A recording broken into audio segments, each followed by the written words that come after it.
Love was drugs and liquor. Oh, God willing, God willing. These demons that are crawling up my spine. All right, today we are here with Zea from Copper Children. Got to see an excellent solo show from you last night. Wow. I mean, I always love seeing people like Paul Hannah. She's a local blues legend. So, it's been great just getting to see new people, especially that the local legends know and have been like, hey, get this guy in town. You need him. So, yeah, it was a great experience. Awesome, dude, yeah. Paul actually played with us, I think, our last 2 times. So, it's always fun to play with Paul, and he represents Kearney really nicely. And yeah, I just appreciate his, he's just a good dude, like you find here, yeah. Good people. Yep, he was actually our last episode. So really? So yeah, nice. We recorded him a couple weeks ago, and just a great storyteller when it comes to knowing what the music scene's about and knowing how to breed a culture like that. We got into some really good conversations about stuff like that. You're a little bit more of a traveler. How is it like, seeing different parts of the country, or, seeing different people, different walks of life, and they're all coming out for the same thing? And like, I live for it. I always said I get the real news, mm-hmm. which is direct from the source. Mm-hmm. So yeah, I mean, it's everything to me. I mean, it's a certain, like I was saying last night, we all have our own unique gift and thing to offer the world that really has nothing to do with anyone else, in the sense that obviously we're all creating kind of this giant web of life, and each one of our unique purposes helps to be a little piece of that web. And so, each one of our purposes has everything to do with life, but it doesn't have anything to do with me. You have a completely your own set of... But it's still relatable because we both live life. We're both breathe. Alive. Yeah. And we're cut from the same source. At least that's how I feel. Mm-hmm. So, yeah, I mean, traveling and moving around. I realized this very recently, actually, because I've had this kind of... I'm from Denver. But I've had this longing. I've had this longing since I can remember, of trying to find where I really belonged, because I didn't really ever feel like I belonged. And the closest I felt was in Africa. I've been to Senegal 3 times, which is in West Africa. Awesome. Yeah, but that I felt the closest to belonging, but it was kind of like my soul belongs to the moment. Mm-hmm. But there's a tribe all over Africa, especially in West Africa, called the Fulani, or the Pular people, and they're traditionally nomadic, and they're cow herders, and they move cows across They moved with the necessity. So like you were saying, you don't... Well, the reason why you do it is because you have this feeling of, I need to do something, I need to give something, and I need to belong. And even if you go somewhere on a tour and you feel, I belong, I feel like I belong really well here, you can't just stay there, because you're doing where you belong. You're traveling, you're meeting everybody. I belong in motion. Yeah, that was one thing you said. We all have something to offer, and that's kind of one of the reasons why we're doing this is, even if you feel you don't have anything to offer, maybe it's not music, maybe it's, communicating with the people in your music scene, or, painting, or anything like that. Yeah, it's all about putting yourself out there, and it doesn't matter if anybody else is going to like it. If you enjoy the process of making the art, somebody's going to see that. Yeah, exactly. Yeah, I mean, the process is the product, so it's obviously if you can't enjoy the process, then you're not going to enjoy life very much, because most of it's the process. Yep, there is no destination. Yeah, the destination is now, and yeah, the more present we can be, the better off we are, as you know. Yeah. So yeah, I think in Africa, thinking about the Pular people, and just recently I kind of had this rest of realizing, like, okay, I am a person that feels at home when I'm in motion. Don't get me wrong, I like to have a little place. I have stuff. I have music stuff. I want to have a studio, and I will have places like, I have bases. I'm not like just baseless, but I like to be in motion. I like to move around. Because it just, it keeps, like, when a lot of people come out to, like, Nebraska or something, and they're like, oh, God, Nebraska, like, what am I just gonna let do? me get through. And if you have a certain mentality, I totally understand. I've been in that mindset. Mm-hmm.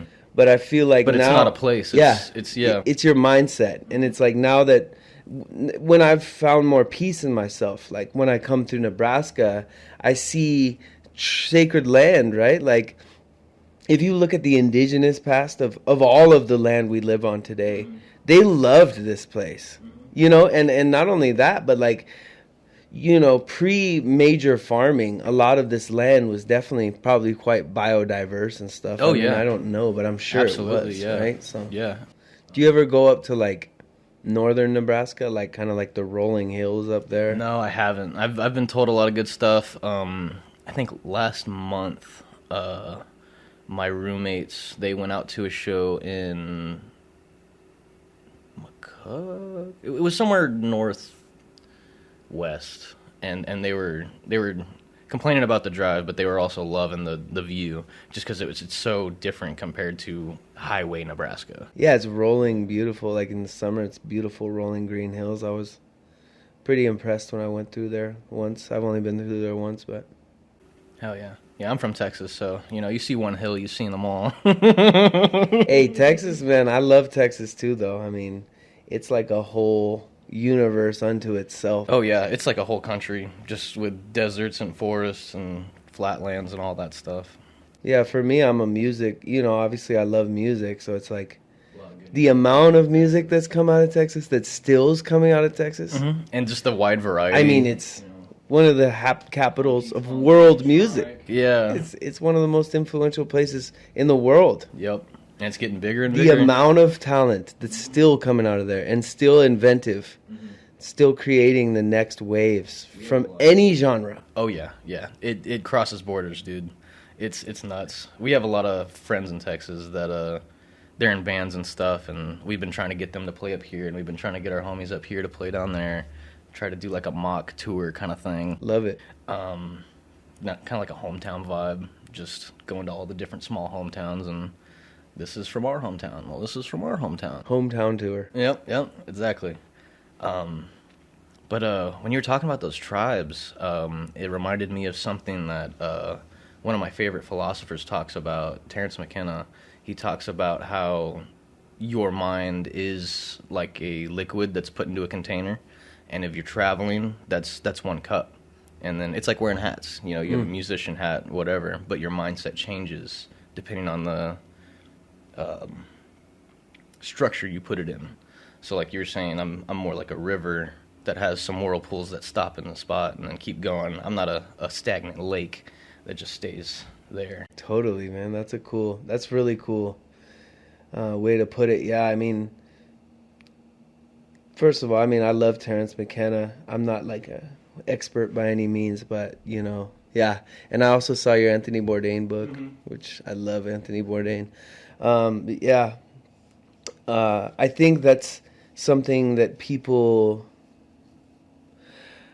man, we miss out on it, I think, because we don't train our brains. They're our greatest tool or our greatest downfall, depending on how we see it and how we use them. And it's like this, man. It's like it's like you can, if you put a smile on and you just look for the silver linings, you can do crazy things that you never thought you could do, and find some sort of like grace in them. And I think that comes back to like, if you create a narrative that something is ugly or other things are more beautiful than others, you've already put work into that. Yeah. You're gonna stay with it. You have a precondition. Mm-hmm.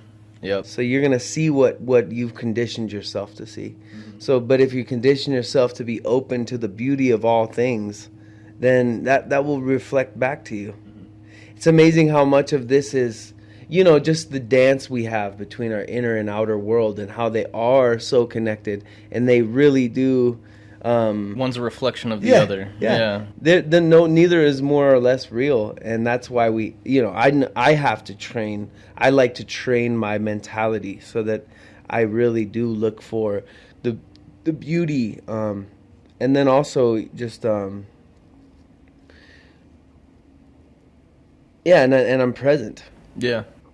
So much of the life is the space in between where you've been and where you're trying to get to. Yeah.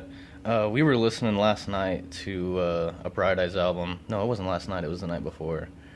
And, oh my gosh, just always in between past and future town. We're nowhere and it's now.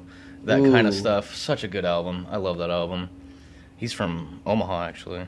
But yeah, I love that stuff. Just the juxtaposition of... Because art really is like a reflection of the inner world, but you can only interact with it out here in reality. So it's this weird double-sided coin, and you need both sides of the coin to have the whole picture. Same thing with like you were saying, always look for the good, and you'll end up having a better time. But you also have to appreciate your lows, because without that, you would never have a good time. It would just be time. Exactly. Yeah, I mean, that's one thing I try to. I was actually so I have one of my cousins. His name's Aragon, and he is a junior in high school right now. He's actually going to the high school that I graduated from, which is called East in Denver. And I was talking to him last night, and I was just reminding him, because he's been through a lot at his age, and he's just been through a lot at his age, and I was kind of, reminding him and myself, because he's obviously just my friend, and I just love him. He's my cousin, he's my family. But we were talking, and I was just reminding him that when you read a story, you don't read it because it's like, your main character, he, had kids, and then he made his fortune, and, if that was the story, it wouldn't be very good. So it's important to remember that at the foundation of our lives are stories. We are a story culture. Humans are story beings. So it's we are living in stories. History is a trip, and if you're not the lead character in your own story, you're doing something wrong. Yeah, exactly. And that comes back to we all have our own unique gift. It's hey man, I pray that you and and me and all of us can really decide to be the main characters and tell our stories in beautiful ways, because that's what we have. We have beautiful stories, and a lot of the times we don't see that. We look at our past and we're like, ugh, I don't want to share that. It's trauma, too, right? But you have to recognize the beauty and the opposite of that to get the full picture and make it something that maybe you don't like it, but you can, through the process, turn it into something you can share with someone and go, this is a piece of me. Yeah. Yeah, when you talk to, let's say, an old-timer, someone who's got a lot of wisdom, they didn't get that from being easy. They went through it, not around it. Yeah, and we look up to them because they survived, and sometimes that's the best you can do is just survive. But they did, and what's funny? The other thing that's hilarious is if you think about, I knew this dude, I worked with him, and he's a very sweet man. I don't know if he's still alive now. But he was very kind, but he was working as a maintenance man, and he would drink a 12-pack and smoke 4 packs of cigarettes a day. And he's just alive at 64. And I'm just thinking man, our bodies can go through a lot.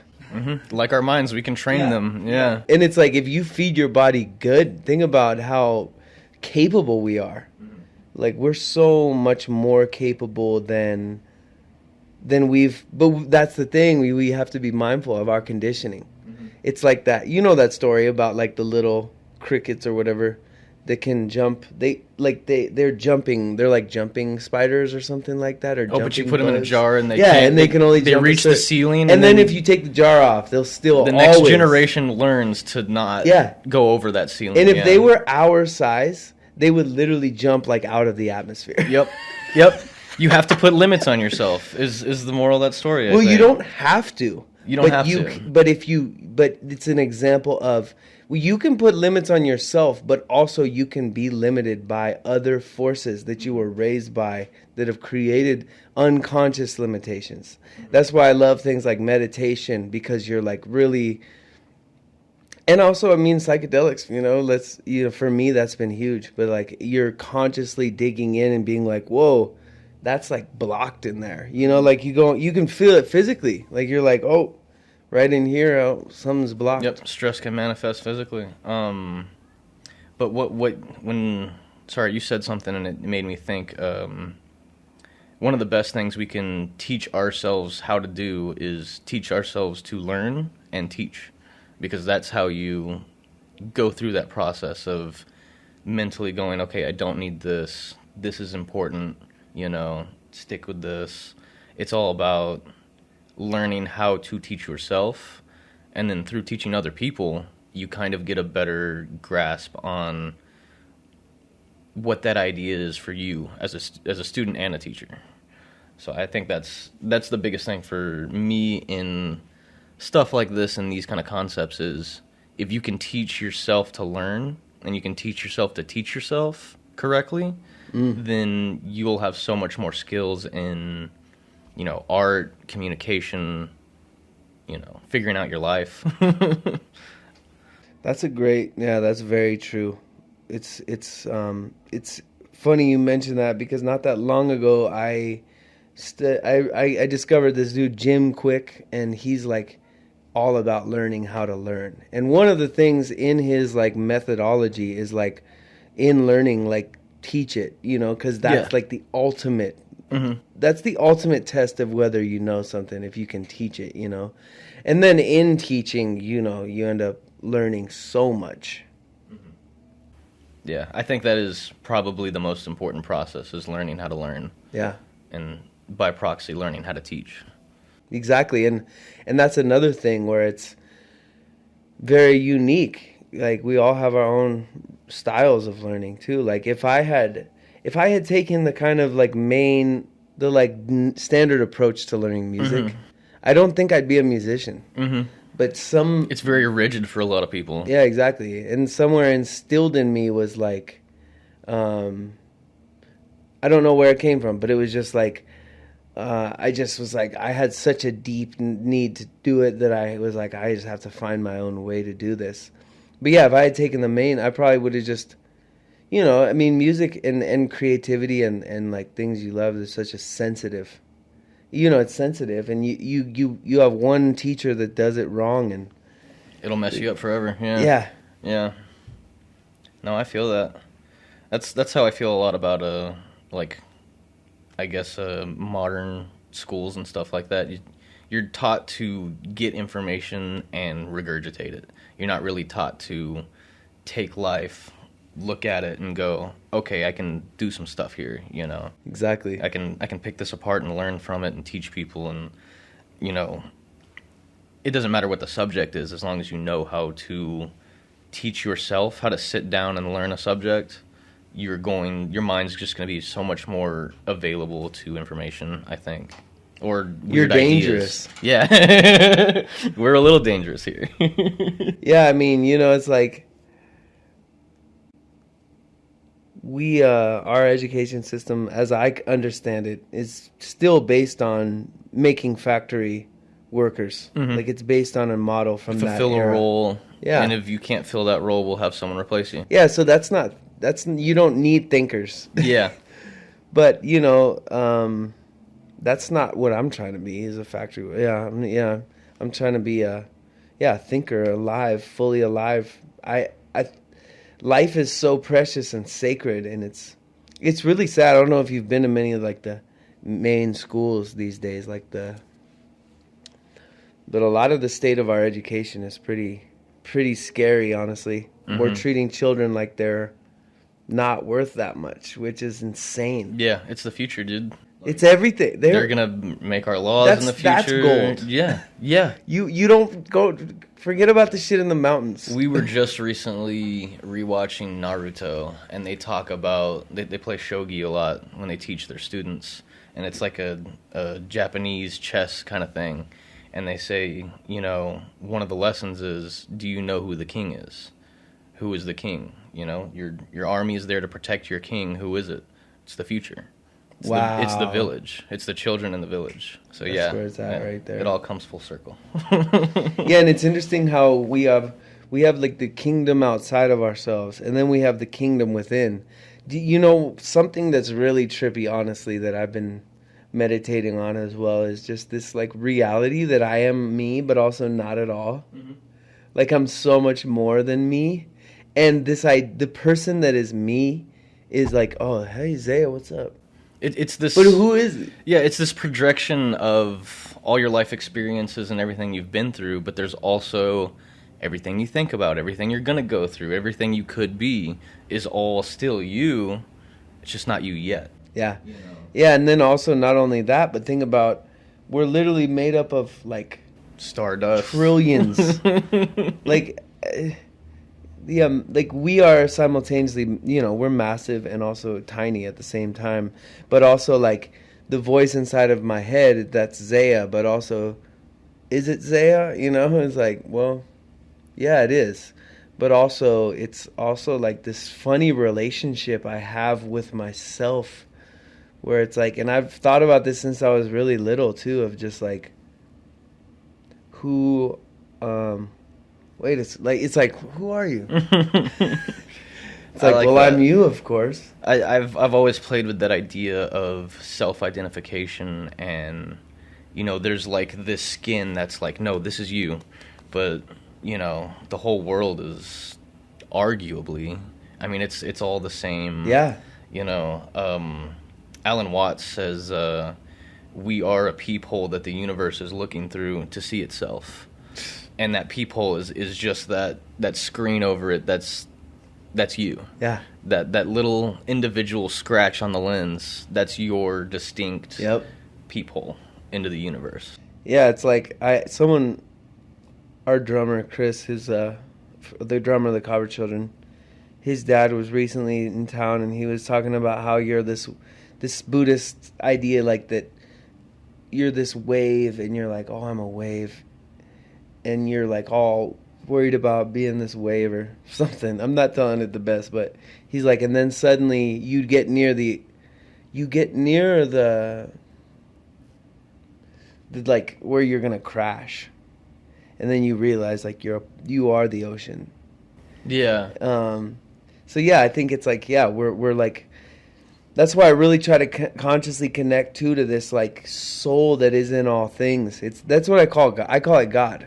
It's the like, everyhingness. Yeah, and you know, it's like that to me is what God is. It's like this thing that is like tethering all of us together in this dude. It's infinite, bro. Mm-hmm. We're infinite, and also in that, what's so fun about that awareness is that obviously I want to still come back to Zea and Zea's life. Cause that's the perspective that you have. It's so fun. That's the launching point where you launch your rocket. And that's why we should be living I don't want to say should. I think that's such a, you know, I try not to use that word, but I think that why not? Yeah. Why not do cool stuff? Mm-hmm. Why not live as cool? Write your story. Yeah. Be the main character. Have fun. Fall in love, get your heart broken. Feel it all. That's another thing. We are so afraid to feel. And then all of a sudden we break, like we're that wave. Oh, I'm a wave. Oh, God. Oh, shit. And then all of a sudden you break and you're like, oh, wait. Was I? What was I worried about? You were the universe, man. Experiencing itself. And it was awesome. So, is it Zea? Zea, yep. Zea Stallings? Stallings, yep. So, your band is the Copper Children. Yeah. And I was going to say, Matt was the one who put me on to the idea of, like, dude, you need to listen to this at work, like, otherwise you need to go home, kind of thing. And I put that shit on, and dog, he didn't tell me what to expect. He said it's guitar music, and just listen.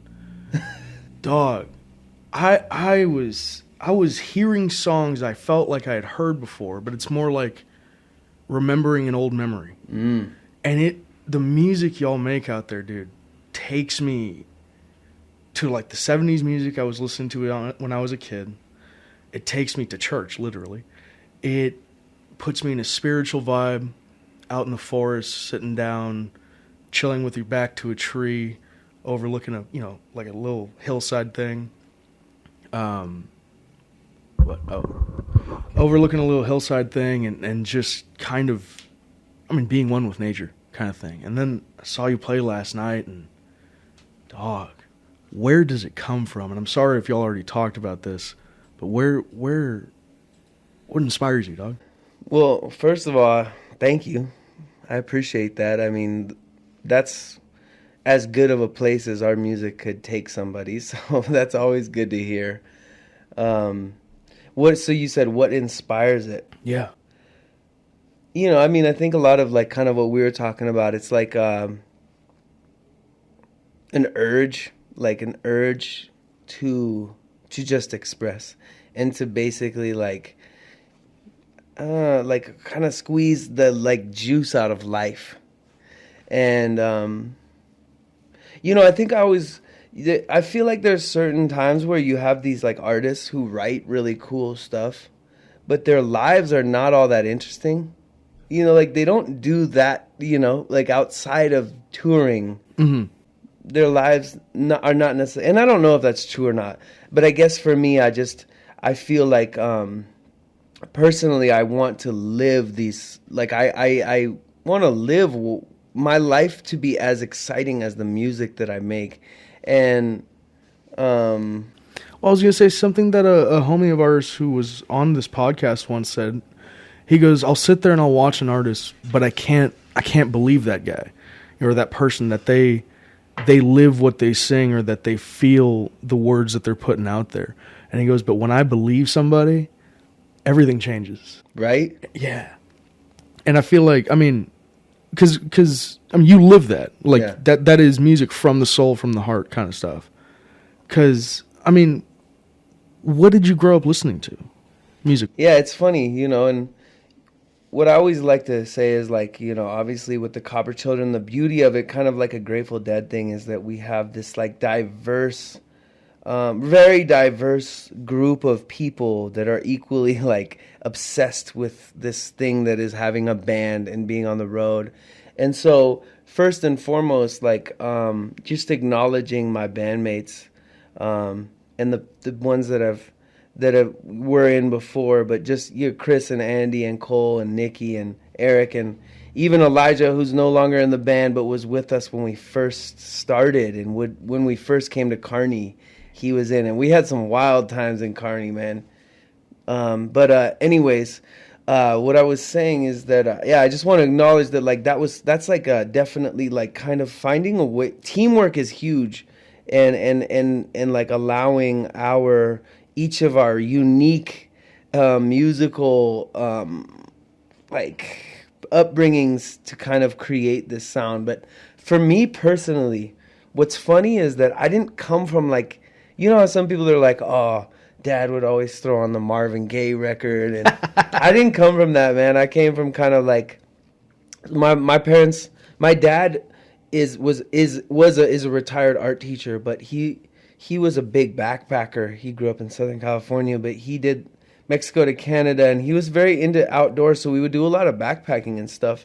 I think that had a huge, like before I was even a year old, I was out backpacking, shit, in the back of a backpack. So I think that had a huge effect on me in terms of like the way, like I think I just had this mentality. Like what's cool about how I was raised musically is that I really didn't have like, there was no like, so early on I was listening to this thing called Dances of Universal Peace, which is like kind of like hippie, like these like straight up like probably like some, like chants and like ancient chants and stuff. So I'd be singing those, and learning stories. I would memorize stories as a kid. But then, yeah, so like some of my earliest was really like my mom bought me a Led Zeppelin, like the greatest hits, latter days and early days when I was like in middle school. And she bought me the Bob Marley Legend album. So those were two of my, you know, big first things. But yeah, it was interesting because I listened. I had a very strange. I wasn't your classic like, oh, that's raised up with that. So, but what's beautiful about it is that I feel like I was kind of able to really find my own taste in music like deeply. And so what would end up happening is like I would fall in love with like psychedelic music in high school and I was like a strange, quiet kid. I was very awkward and shy, and I just was really into like psychedelic music. And me and my cousin had some of our first experiences, like psychonauting and you know. But yeah, '60s psychedelic music, and then folk, like that folk era of like the mid 2000s was really influential on me. And then when I discovered soul music, like Sam Cooke, essentially, saying change is gonna come.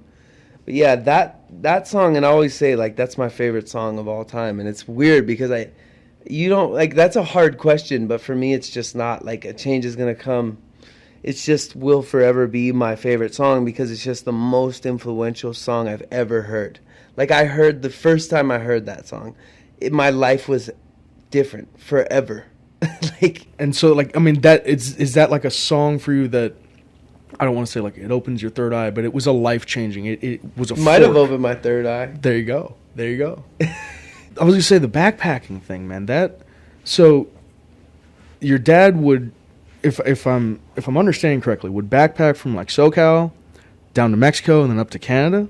Okay, so kind of thing, or what's up? It's called the Pacific Crest Trail. Okay. It's basically a trail that goes from Mexico to Canada or vice versa. And when he was 18, he had one, like, there was one older man who was like kind of the mentor, but him and four others all hiked from Mexico to Canada. 5 months. Oh my God. Yeah, when he was 18. And then so you were in the back of his backpack? No, like, not that, but like other backpacking things? Yeah, exactly. Dude, that is crazy. And I mean, see, we grew up in a city, and it was eventually just became like, okay, there's trees, but like the hill country's out there, and I really want to be where that's at. Are you from San Antonio? I'm the one from San Antonio. Nice. Yep. And then so he's from Austin, surrounded by skyscrapers constantly. He was luckier than I was. He's the Eagle Scout. He got to get out there and really, really be out there, you know, amongst the trees and out in nature. A lot of my stuff came from my parents dragging me, but taking me out to like Fredericksburg in the hill country, and we'd just be out there baking to death, but hiking everywhere and doing all Beautiful kinds of out fun there. shit. And then you were also saying chants, man. So like chants, like you grew up on stuff like that, listening to that kind of thing. My dad is from India. Yeah. And so we would go and like visit the grandparents, and they are, you know, big time Hindus and stuff like that. So we would go into temples, and it was around there was where my just love for polyphonics kind of came from. You know, you have the people who are the bass end of things, and you have all these kind of just strange noises and the way it's all bouncing off the walls. Changed my life. And I mean, I'm glad to meet somebody who grew up listening to that kind of music. Yeah, I did. Like, especially First On. Yeah, it was like Hindu chants. Yeah. Some of it, I mean, I think. I'm pretty sure. Some of it, yeah. But is there like, because like I said, I was listening to your music. Is there any time that you have thought of incorporating those ancient kind of chants into your stuff? Yeah, I mean, you know, it's always interesting. And so I'm from Denver, too, so I grew up in the city as well, but I was blessed to have parents that were very, you know, they wanted to take us out. So I got kind of both of those things. I definitely have, you know, I mean, I am obsessed with I love studying spirituality. Like, I love studying different religions. I've been to Africa 3 times, as I was telling him, and I've been around, like, their form of Islam, which is beautiful to me, too, you know. But I just love and they have their own songs. And it's interesting because for me, music is spirituality. And honestly, if I have a religion, it's music. And like lately, especially, I've been coming to my guitar and I've been like, this is my spirituality. This is my devotion. Because for me, devotion is like having a lighthouse. Like devotion is like having an anchor that cuts through like the bullshit of what we're constantly being like, buy this, drink this, eat this. It's like, but if I have that devotional practice, I have this thing that's like, let me feed from this, But yeah, so basically I think I try to let it happen naturally and organically, like you said. And I think that's when you talk about thinking you've heard something before, because I think like organically allowing myself to tap into that, because if people are weird, it's a weird time. Yeah. And if you start singing Hindu chants and you might get canceled. Yo, you can't cultural appropriate that. But, so our bass player Andy, he's also a very talented songwriter, and he has his own group called Andy Babb and the Big Beautiful Band, and he's incorporated some of that like Yahweh, oh my Yahweh, and like hey ya, so some kind of native and indigenous like, and I think there's beauty and power to it, and I think for me, what I wouldn't necessarily, it doesn't feel like my thing to add it. Well, I mean, yeah, I don't know, maybe at some point, but what I really feel drawn to in that sense, and what I want to do, one of the big goals in my life is to go and sit in ceremony with, I would like to sit in ceremony with as many indigenous cultures as I can. Ooh, that is awesome. Probably get some parasites along the way. No. Yeah, I mean, you're not wrong, dog. Like Anthony Bourdain. Oh my God, you yeah. know he had some parasites. Oh, man. dude. Oh man, I love traveling though. So you've been to Africa, man? Like where is a place that either you've been that you loved or somewhere you want to go like that?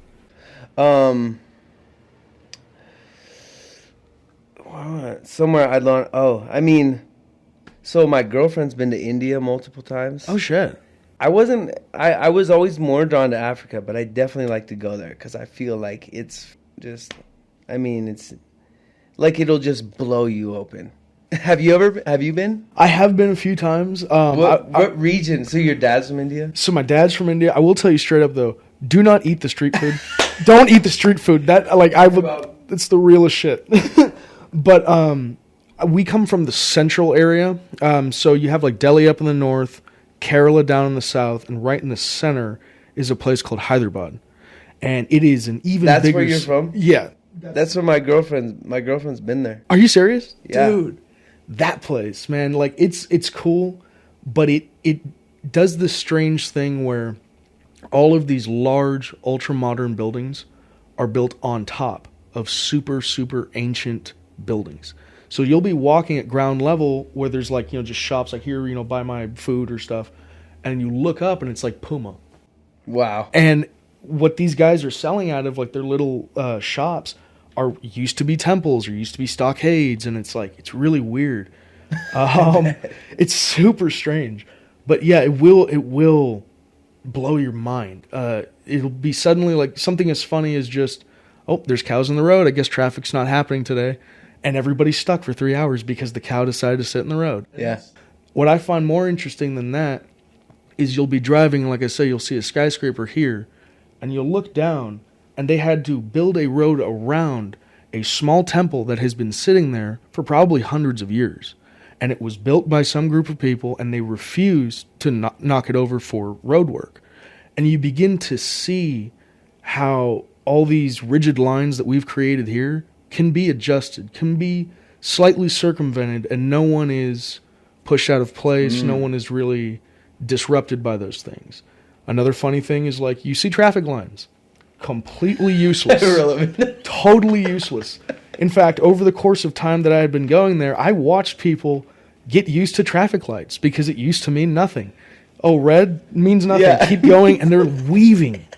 And that's like, another interesting thing is like when you see like the videos of the traffic from top down, I mean, it is like some geometrical weave of these people somehow not crashing into each other. I don't know. It is this weird, kind of like how we were talking about the art museum here with that ultra modern piece in the front. It's that, but an older world. Yeah. And somehow that older world is still here, and I feel like you got the mind and the eyes and the ears to look for it and sense it. If you come there with that, looking for the magic, it will come to you. Yeah. And it comes out of the strangest places. Yeah. What part of Africa did you go down to? Like, were we big city? Were we small villages? Senegal. Yeah. So I was in Senegal, West Africa, which is like on the farthest west part of the whatever that. I don't know if you call that the Horn. Oh, the Horn right here. No, that's the ear. The back. Okay. It kind of would look like the back of the skull almost, if the jaw is like, I don't know, whatever. But anyways, it's like far West Africa, and I spent most of my time in a town called Gaoul. Okay. Which is a small town in central Senegal, which is like a very sandy. It's becoming more and more desertified. So like really, really just, what do you call it, sparse and... Yeah, I mean, maybe it's kind of like San Antonio. It's just flatter. But, it's like, yeah, it's sandy and small town, very Muslim, very religious, and Senegal's very Muslim country. But yeah, I was in small town Senegal for most of it. I spent some time in Dakar. I've been to Saint Louis, which is like the old capital, and then the new capital is Dakar, and Dakar is like a very big, like 15 million people. It's a big city, but it has that similar thing where it's like a lot, because they're like you were talking about, and the reason that I think I loved Africa / it's really hard to be there. It's both, right? And so there's plenty of times I wanted to hide, but at the same time, and we're, it touches on things we had been talking about too, in the sense that, who am I? I'm really just a potential, and I am a series of events that have happened that have either shaped me to be on a good trajectory in the sense of being relaxed into being, or being even more uncomfortable. But like at the end of the day, it's like, what do I have to lose? Well, I mean, I guess I could die. But I feel like if I die, then I'm just kind of returning into this infinite, just infinite ocean of all that is life. And not that I don't want to die. I'm not saying that, but I'm just saying, like, it's like this thing. Like I feel like when you go to some place like India or like Africa, you can't control anymore. And like in the U.S., we have control syndrome, because it's like, oh, you're breaking a rule. Yep. Oh, it's like, yep. And I think that it's, there is a magic to it, and I love my country. I love the U.S. Like I'm a patriot in the sense that it's not like I'm like all about the government or whatever, but I love my country. Like I love this land. I've traveled it so much, and anytime people are like, America, I'm like, bro, you don't even know. You've not seen it. I've driven all over this place, and I've met so many cool people. So I love it. And also I love to leave it, because when you go to a place like Senegal, for example, it's just like breaks. You can't control anymore. Like in India, you go ahead and go try to control anything in India. You're not doing that. It's not happening. But like, and I feel that. But that's good, because you don't have control. You have control over your spirit. You have control over your journey. You can choose to get up in the morning, and you can choose to do the things. Like, you can go on your phone right away, or you cannot. And those are choices that will shape the course of how your day goes. But in terms of this world, we don't control it. We don't control each other. We don't, and that's a good thing. Yeah. Because it would be pretty awful if you controlled everything, man. That's like one of the pillar lessons of travel right there, I think. Like what you said is there is no control. Yeah. And you like even in the airport, you know, like, oh no, flight's delayed. Sorry. Yeah. You know, these like you gotta just find a flow. I took a cab from Dakar to Gaul, and it's probably about a 4 hour drive. Talk about a long drive, man. Like, just squeezed into a station wagon. Like, there was like probably maybe 9 of us in like a, you know, like a station wagon. And we're like sitting on bars and like there's no, you know, it was just like, but it was like, I don't know. I think I have a weird, that's why I love Anthony Bourdain. Like, I have a weird obsession with like things that suck because it's still the best time of your life. Yeah, I'm so alive. Yes, I'm exactly. present. I'm like, dude, I'm alive. What's going on? You know, and that's how Africa was for me. It was like, and like you said, like if you're open to it, man, people take you like this old woman I remember so well. She's like, hey, come here. She took my hands and she prayed for me, you know, right there in the middle of the market, just out of nowhere. And I'm like that. And then just like in Africa, like in Senegal, right? Like any time of day, it's like, like love it. Going off on the drum. Love it. And dude, like, oh man, the first time, like I went to a wedding. And it was insane, dude. Like I'm the only, me and my mom were there, but like for miles, the only like light-skinned human. Everyone is, you know, it's just like, and so I just am like this. I was like, if you want to know what it's like to be like famous, just go to Africa and look different in small towns, because like people will, you know, kind of swarm you or something, you know. But I was at this wedding. I think I was like 23 at the time, but you know, I had eaten acid and stuff in large doses at that point, and this was way more psychedelic, like by far, because it was just like I'm in the middle of Africa, and like it was just so beyond any cultural. It was beyond anything I'd ever experienced in my own culture, and it's life changing. I mean, I don't know. It's because I'm trying to even paint the picture, and it's like.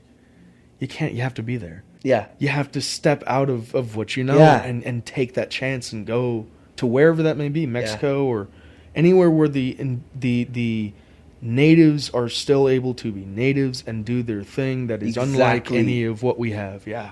Exactly. Oh man. That's something that I feel like I'm always drawn to in the U.S. is places where the spirit of the indigenous ways is still alive. Like I love going out to like Taos and Santa Fe because it's so like indigenous, and like it's interesting because Colorado, like Denver, is super sacred, obviously. But the thing is it's just not like it's hard. You really have to look for it. Because I always said like. I feel like I really hear the songs of the land, you know, and when I hear the song of like when I listen deep and I hear the songs of like Colorado, like I hear the drumming and the like, you know, like Native American like singing, you know, and like the dun dun. I hear that song and I miss that song and I wish it was louder, you know, like I wish it was louder because it kind of hurts me that it's, and I feel like honestly, man, if we have any hope here, we need indigenous wisdom and knowledge. Like, and we need to I don't mean modernize it, but we need to recognize that it's timeless wisdom. Yes. It's not old. It's timeless. And it can be iPhones and fucking, you know what I'm saying? Like, it doesn't have to be like this, like, let's all go and, you know, and don't get me wrong, I love taking my shoes off and I love, like, you know, connecting. But it's like, that can be thought of as high tech. Like, that doesn't have to be, that can be like almost, it's, because sometimes I feel like it gets put like it's old. Mm-hmm. We have to. It's over there. It's like, no, that's part of that's timeless knowledge it's just as relevant today as it was yesterday, as it will be tomorrow. Always. And see, like, I mean, even a nice little, synergy there is like a lot of the oil-based medicines that we have today to treat cold and flu, they're finding out that those ingredients are kind of inactive and don't really do anything. So like a lot of Dayquil and NyQuil is getting taken off the shelves as we speak. And the thing is like, what if we turned around and went to our indigenous people for our different, regions that have sometimes different ailments, find out the ways that they do it, and have them be the ones who create herbal medicines, do stuff like that to treat these cold and flus. And only when you have like a broken bone do you then take a high-grade painkiller or something like that. But go back to the old, not the old ways. Use that knowledge in such a way, but also not rip it away from those people. Exactly. And that's why I say have them be a part of what they do. Make them the star, like, make them the star. Like, because that's the thing, it's not just the knowledge. It is the lineage, it's the lines of the connection, man. And that's the thing, it's not just about, it's about learning and having humility and being like that line of connection. It's like if you do like it's like that ancient line of connection. It's huge, and it's like it's not just about, like, I feel like in our Western like culture we're very much about the product, but really like the product is only as good as the process it came from. And like, I mean, yeah, I think that honestly without the true empowerment and like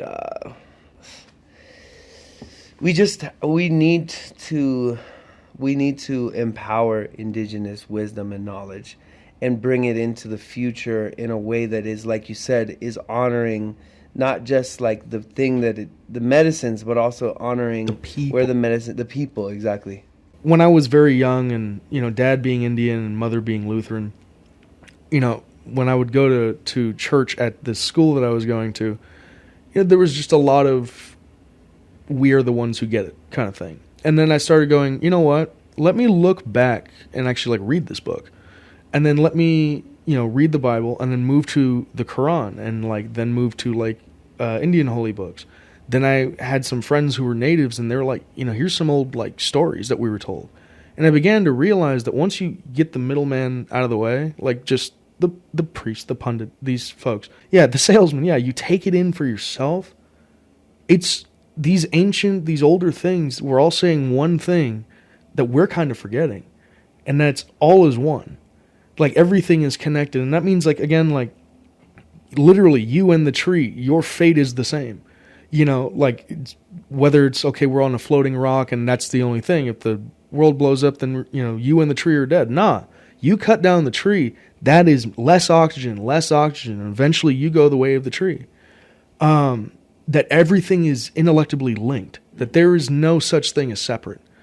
And that, I feel like, is a huge piece of wisdom. But even in the ways that we say it, in the modern day and through English, there's so many filters. We need the people who have lived it for generations and generations, and who have learned that if you write it, they'll burn it. But if you can keep it here and keep this alive, that information will travel. And that's even the ancient Indians, that's the ancient Islam, the ancient Jewish people, it's everybody across the world. That is something that has happened to all of us, is we had to keep these stories within us and let that knowledge live. And going back in every way, like to India, go back to their indigenous, to Australia, go back to their indigenous, here go back to our indigenous natives. And we all will find that their knowledge is almost synonymous for people who, as far as we know, historically have never met. And that's what's insane to me, is they all kind of came to that same idea. Yeah. All is one, everything is connected. And because I feel like we're losing that, man. I feel like, that's a huge part of the knowledge we need to go back to, because everybody thinks it's only individual. That like only what you think and as you are is the only thing that exists. I don't worry about other people. I don't care about things I can't see. And it's like, dog, like there's, I don't know. made me a happier person when I realized that going all the way back in all these different belief systems or indigenous belief systems, that it is the all is one and everything kind of stuff like that. It's just folks who want to start a fight. And I don't know. I feel like even if the folks who want to start a fight were to actually read all of the different things, they would find the same thing. I mean, I think we could be saved by that ancient knowledge. No, dude, I mean, it's something, as you're saying that, and as we're talking about this, like, and I don't actually think about this that much, but this came up to me is paying attention to basically your own physiology. And like, when we speak about this, there's something I feel inside. Do you feel it? It's almost like this like flower of just like, it's like this flower, it's opening inside of me. It's like this, or something, you know, but it's like this feeling of like, oh, there's something. It's just this feeling of joy that doesn't need to be grounded in any like, I got this today, or I achieved, like, look, I'm famouser today, you know? But, and then, yeah, so it's cool. Like, I just think it's really fun to pay attention to the way your body reacts, you know, and then it's like, okay, there's your direction right there. If it tightens up, maybe that's not somewhere you want to be or do. Butthole clenching, you might want to pay attention. Because, like, for me, like, when you're saying, you know, do you feel something? For me, it is this release. And it's not like because I was tense coming in here or anything like that. It's just this, the conversation is great. Everything is natural. I'm learning about you. You know, we're getting to express our stories about stuff. And that, for me, is release. Like, that is spiritual to me. And so, I mean, that is something that I think you're right. Not enough people pay attention to the things that make their body seize or make their body release like that. Do you still backpack around and hike around and stuff? Yeah, I mean, you know, I'm a Colorado kid, so it's in the blood. It's in the blood, yep. I still do. I think, you know, for my dad, we're adventurers, you know. So I think for him, his adventures were like that type, and I'm like I'm more of like a cultural backpacker. There you know what I'm saying? Like Hell. I love culture. And that's something like there's a lot of culture in Denver. I mean, Aurora, for example, is one of the more diverse cities in actually the whole country, which is kind of crazy. So, you know, and I grew up in diversity, but I think like because that's a lot of the reason I have to travel all the time, because, you know, I'm just always trying to experience different types of ways of seeing the world all the time, man. Like I want to know about how people see the world, because it makes my butthole unclench. Makes life a little easier. No, but yeah, it makes me feel like, you know, like, man, like I'll tell you this, man, Senegal, like it saved my life. I was really in a bad place before I went. Like I was dying inside of my body. You know, I've struggled with addiction in my life, and my soul had nowhere to live. You know, it was just like empty.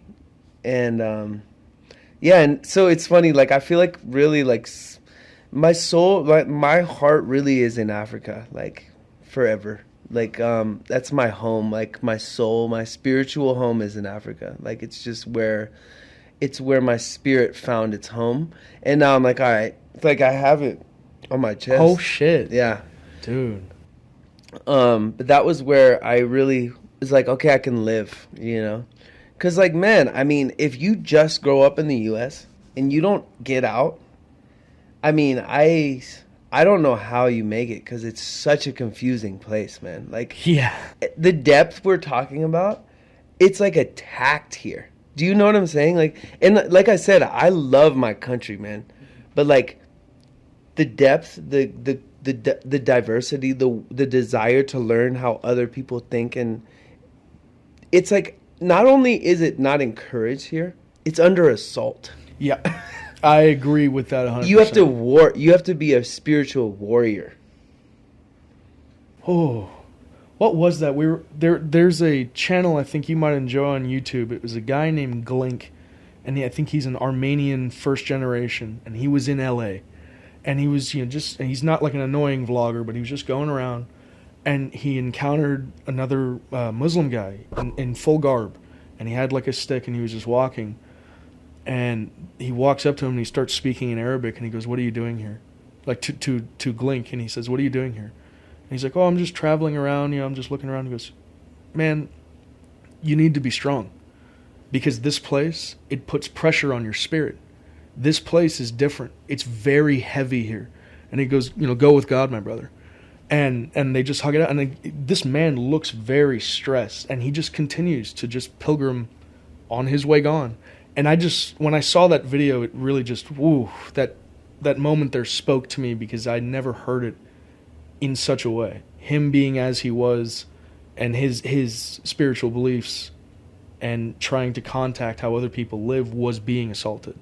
And he caught up with him later, and it turns out that guy had tried to reach out to people and like get to know folks around LA, but because he looked the way he did and refused to dress in Western clothes, they wouldn't accept him. And he eventually finds his way with some other Muslim folks there, but it was just very crazy to me that just some guy off the road looks at this man, identifies him as a first generation, and just goes, "Be careful, not leave, not run, careful." Yeah. And wow, what you're saying there, though, that it's like under assault. Yeah, exactly. I feel that. It's not just like discouraged. It's like trying to be ousted. It's like, you only eat one type of sandwich. It's like, hell no, man. You had It almost feels like what they told me communism was. Yeah. Oh man, I was talking to my girlfriend Leela last night, just about like just this because I'm used to performing more in terms of on a stage with the band, so it's like solo, it's different obviously, and I'm kind of developing what my act is, right? Mm-hmm. But I was like, it's kind of this like awkward, like comedic, but not trying to be funny, but just not afraid to say whatever I want to say. But it's and then just sing songs, But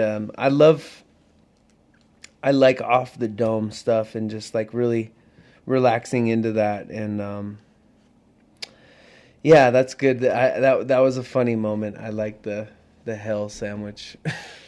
Because I don't know, it just was chill. Like sometimes, like folks get up on stage, and nothing against nobody. Like there's nerves, but sometimes it's like, okay, it's got to be right. It's got to be like this. It's got to be on these times, and we got to make sure that that's a 2-minute song. And when I saw you up there, it was just, yo, what are we doing, man? How are we doing tonight? And then even if there was like, okay, we're doing stuff, there was no.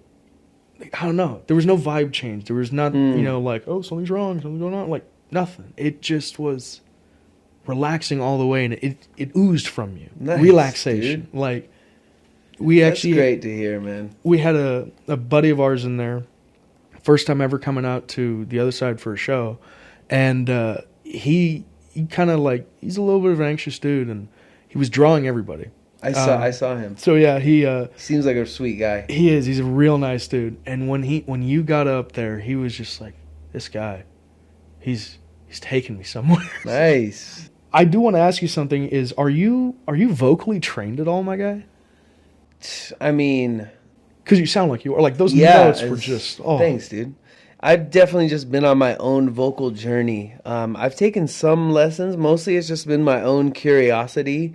Just, man, I mean, being a singer is it's tough. It's tough because it's just like so finicky. Your voice is so finicky, man.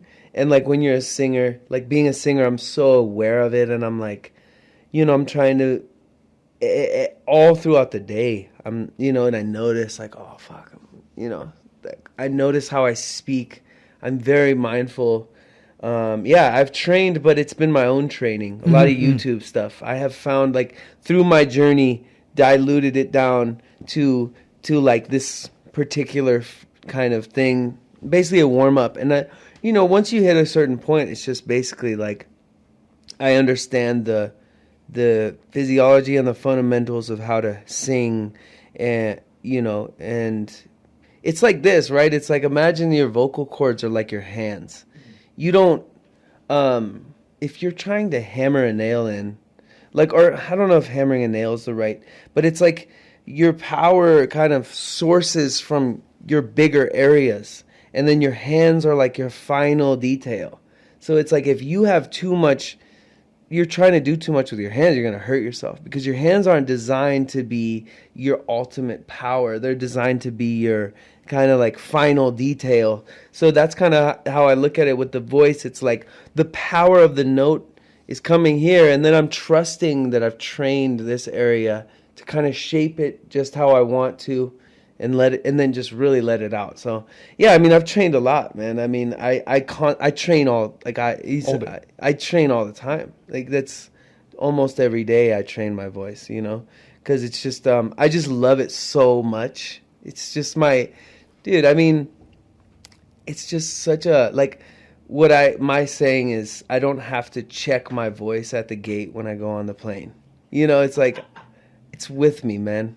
And it's up to me how good I take care of it. It's up to me that it's with me. And then, but I do remember at one point I was getting a little obsessive, and I was like, I just want to have longevity, and I want to sing and I was talking to this dude, and he was like, but also just enjoy.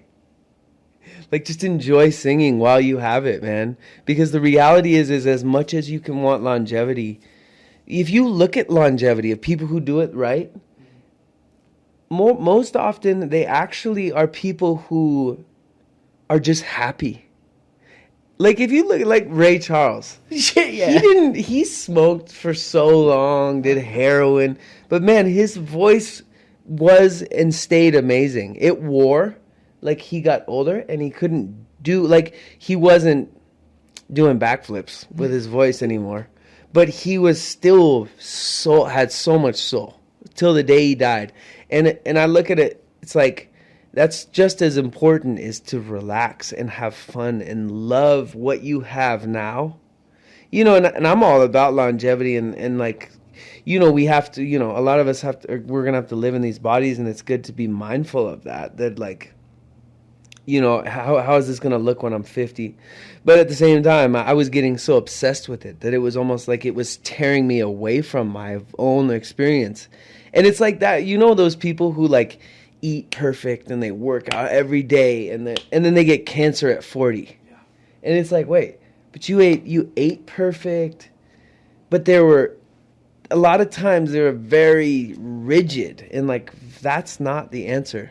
It's not it's just this weird, it's almost like keeping yourself on that strict of a schedule and being that obsessive is a different kind of stress that is almost unseen to because it feels like, I'm eating healthy, I'm working out, and I'm only doing that, and I'm having no fun. For me, it was like, I wouldn't play my video games anymore. I'd only go to work, go home, go to bed. And one day I woke up and I was like, I'm not happy. You were using sandpaper as lube when you're... Yeah. Exactly. I wasn't helping myself. I wasn't helping myself ease through life, man. I was making it rougher. And exactly, it's rougher. Yeah. No, keep going. Sorry. No, you're good. It's just it could build up a different kind of stress, and or even it just robs your now. Well, let's look at it like this too. If you miss a day and you eat bad, do you hate yourself? That's the thing. It's like, if you have a drink, are you going to just become a raging alcoholic again? Or are you going to be like, okay, you had a beer, let's chill here, man. You don't have to go and buy an 8-ball. You know what I'm saying? You don't have to take that escalator. Yeah. Let's just chill, and that's what I found, is it was like, a lot of that was another form of addiction, of masking the fact that I didn't know how to love myself. And it's like, my love for myself was conditional based on if my belly was flat enough, if I felt like my jeans didn't look too thick, if I felt like, you know, I'd be like, I'm worthy of love today because I've done all the things. And I think, like, my new approach, because I've done that so much, is like, trust in the foundation, trust in the joy of loving life. And then suddenly you're like, I want to go. I actually kind of want to go for a run today because I like how it feels. But I don't want to be like, you have to run, you little fucking piece of shit, or else I hate you and you're worthless. Oh, that self-talk, dude. Yeah, that self-talk, it's hard. You have been Zea Stallings, and it has been incredible. Is there anything that you want to plug at all on the podcast? Any projects, anything that you got coming on? Yeah. Copper Children, obviously, my family, my love, my project, it's not just mine, but it's like I love it so deeply. Check out the Copper Children on Spotify. Check us out coming on tour. We got a new booking agent, Loose Leaf, and we're going to be doing a lot more cool tours. Look for us on festival lineups. We got a new record that's pretty much written that we're getting ready to record that's going to be absolutely nasty. And so keep an eye out for that. And also keep an eye out for Zea Stallings.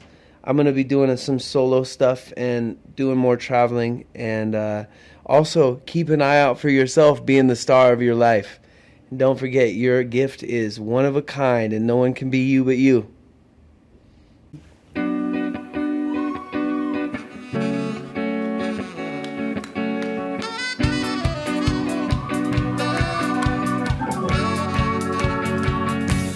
Drama in the city. Drama in the city, yeah.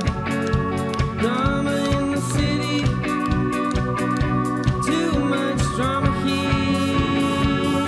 Tell me, mother, what's going on? Chaos and confusion. Ooh, child, what's happening? People burning and looting. We don't buy the illusion. We don't buy the illusion. Drama in the city. Drama in the city. Drama in the city. Yeah. Drama in the city. Drama in the city. Drama in the city. Too much drama here. I forget the quote, but there's another one that's like, what was it? And it's gone. But yeah, dude, life is nuts. It's this crazy. I thought life was more like beans. Beans. Life is beans. It's well, hearty peanuts are a bean. They're not a nut. Yeah. So. Yeah. I don't know if when you said nuts, you were thinking about peanuts. Just nuts in general. Which nuts? You're putting me on the spot. Brazil nuts or what? What's your favorite nut? Oh, probably cashews, dude. Oh, really? So I got a bucket sitting over there staring at me. Yeah. Those are a fruit. Are they really? They're fruit, yeah. Wow. My whole They world come is- from a flower on a tree. Really? Yeah. That's cool. They What look were we like a talking fruit about? a little bit. Life Talking is about how nuts, life dude. is nuts. I'll shake your hand. I'm gonna give you a hug. That's all right. Dude, Oh, man. Thanks for coming down, man. So fun, man. Good job, guys. This is a great podcast. I'm really glad you guys are doing this. Appreciate it. In Dude. very Kearney style. We try, man. This is as Kearney as it gets, man.